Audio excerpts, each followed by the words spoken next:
What is up, y'all? So, I'm gonna just start off with this. So, I was just in my head thinking about a lot of stuff, right?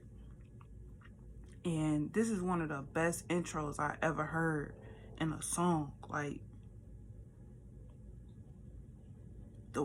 Whoever is at the beginning of Lucci's Destiny, I think his name Bigger Rankin, if that's his name, shout out to him, because this is well said and I can't find a better way to say it, so I'm gonna play it, and then I'm also gonna connect it to something that Cat Williams said before I say what I gotta say, because what I gotta say is, but the song name is Destined. He provided the definition. It's called, the definition is developed as though according to plan. So what is destined is developing as though according to plan. Divine timing. All right, but listen to this intro.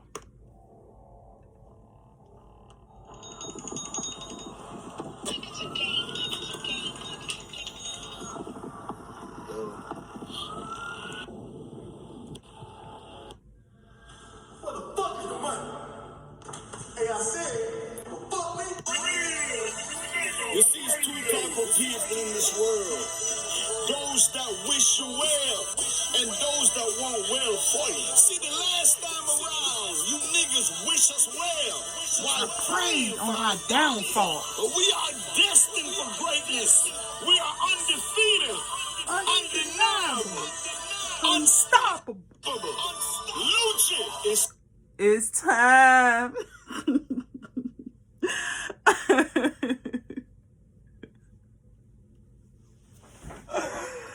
Oh my goodness.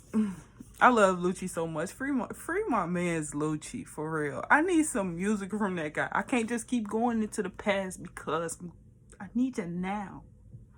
Okay? I need your music now. I need to know how you feeling now so I can relate to that. But and that like thinking on that, it reminded me of something Cat Williams said on his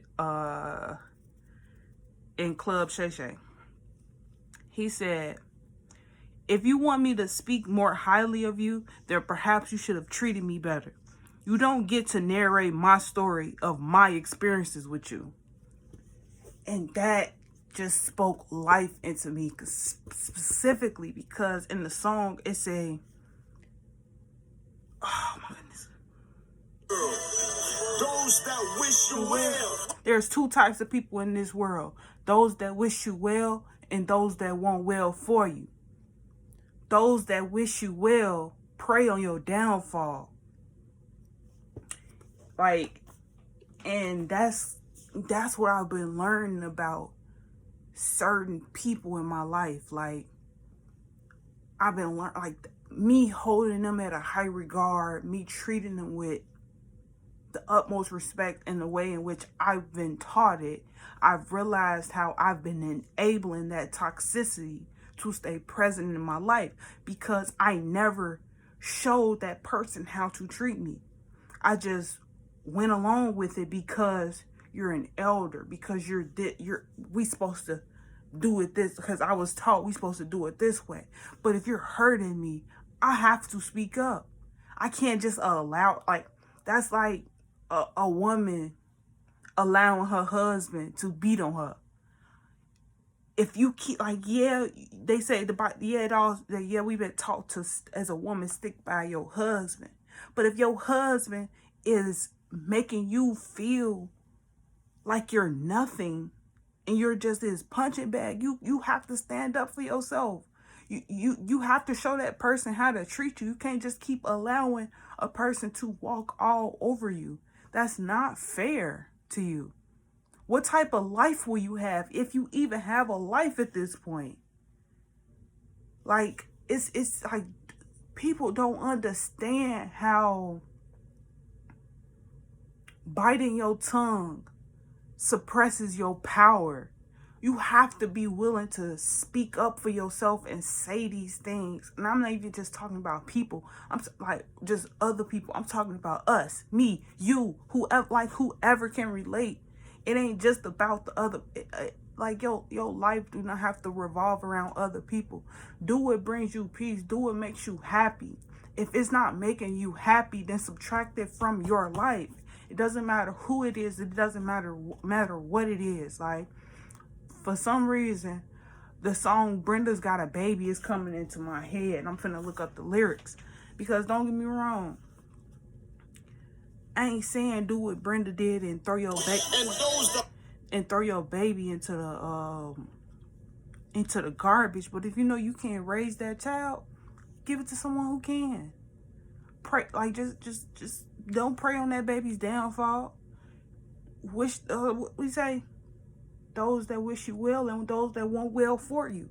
Choose the option to want well for that child and give it to somebody else who can't have one, that would love to have that child in their life. You ain't got to go put the baby in the garbage, but understand you got other options.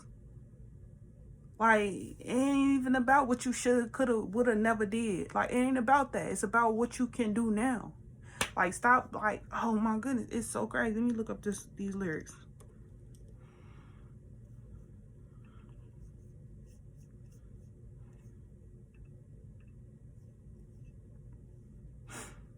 First verse. Brenda got a baby. Brenda's got a baby, but Brenda barely got a brain.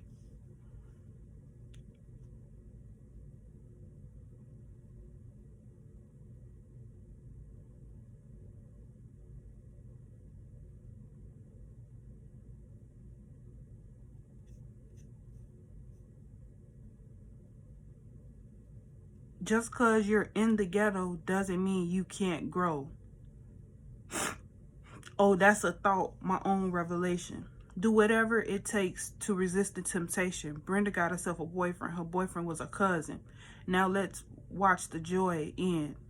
She tried to hide her pregnancy from her family who really didn't care to see or give a damn if she went out and had a church of kids. As long as when that check came, they got first dibs. Now Brenda's belly getting bigger, but no one seems to notice any change in her figure. She's 12 years old and she's having a baby. In love with a molester who's sexing her crazy. And yet, all she thinks is that he'll be with her forever and dreams of a world where the two of them are together. Whatever he left her, she had, well, whatever, he left her and she had the baby solo. She had it in the bathroom. She had it on the bathroom floor and didn't know so. So she didn't know what to do, what to throw away and what to keep. She wrapped the baby up and threw the baby in the trash heap. I guess she thought she'd get away, wouldn't hear the cries. She didn't realize how much the little baby had her eyes. Now the baby's in the trash heap brawling. Mama can't help her, but it hurts to hear her calling. Brenda runs away. Mama say, "You making me lose pay." There are social workers here every day. Now Brenda's got to make her own way. Can't go to her family. They won't let her stay. No money, no babysitter.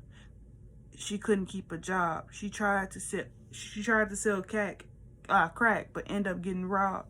So now what's next? Is nothing left to sell. So she sees sex as the way of leaving hell. It's paying the rent, so she can't complain. Prostitute found slain, and Brenda's her name. She's got a baby. Damn, Tupac. It was crazy as I heard the story of how he wrote this. And it's so wild that I'm recalling this. It's in that it's a Omar Epps. It's in his Math Hoffa. That's what the name of the show is. So Omar Epps was on Math Hoffa. In that barbershop podcast thing that they got set up. I think that's the name of it. I'm pretty sure. But he said that he said they was looking at the newspaper, him and Tupac and some other people, and Tupac was reading where the story happened. And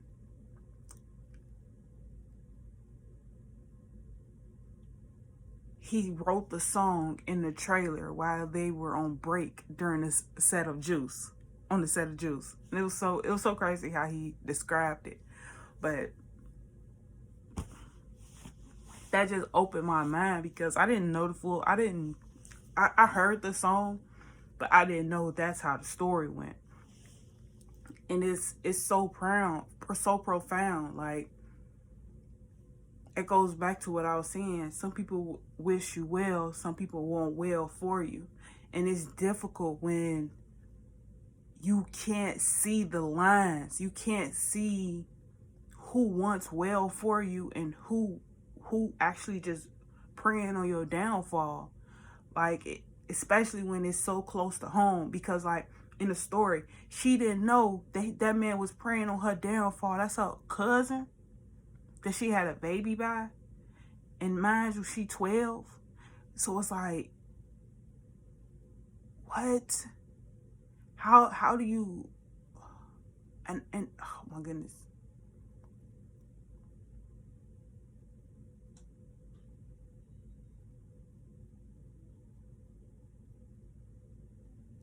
But I've been learning that everything happens for a reason. Like, I was just supposed to look up those lyrics and read that for what it is, because it related to everything that I was saying. Like, you have to learn to use your discernment and know what is worth your time and what is not, who is worth your time and who is not. Just learn how to choose your battles wisely. Learn how to become that person that you see for yourself. Stop living in the past and focusing on the things you can't control. It doesn't matter how people treating you. Only thing you can do is either deal with it or remove yourself from it. If you can't remove yourself from it, change your attitude. If you can't change your circumstance, change your attitude. Because once you change your attitude, then you change your habits. Once you change your habits, you change your life. You change everything. And that's been the real lesson that I've been learning, especially today. Changing the habits and how I express myself, how I show up for myself. And I'm so grateful that God really just blessed me with the ability to think for myself and to become whoever I'm supposed to be. Because it's like, it's people, like, and it be the, all I can think in my head is the little girl. She said, it be your own people. It be your own people. It really do, though. Like, all of that family, that friend, all of that stuff is just words. It's all about how well a person is to themselves. Like, that's how you know if they can treat you well. Like, if a person is toxic to themselves, don't expect them to love you and appreciate you in their life, because they don't even appreciate themselves. Like, dude that was doing that to her, he left her soon as, right before she even had the baby.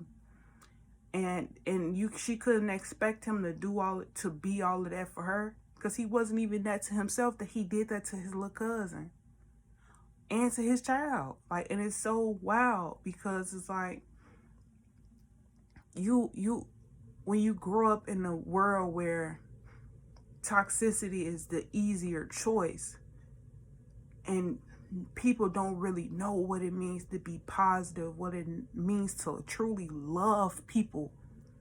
When people don't grow up that way, it's a blockage there. They are unable to see past their own suffering, to see how they're hurting people because they're hurt. They're only caught in the pleasures of their pain. They subscribe to the pleasures that living in fear bring. And it's wild to me, because like, even in the show that I'm watching right now, this couple, they were willing to start an entire war, putting people's lives at risk, just because they lost, just because things was not going the way they wanted it to go. And it's wild, because it's like, your pride means that much to you that you will lose everything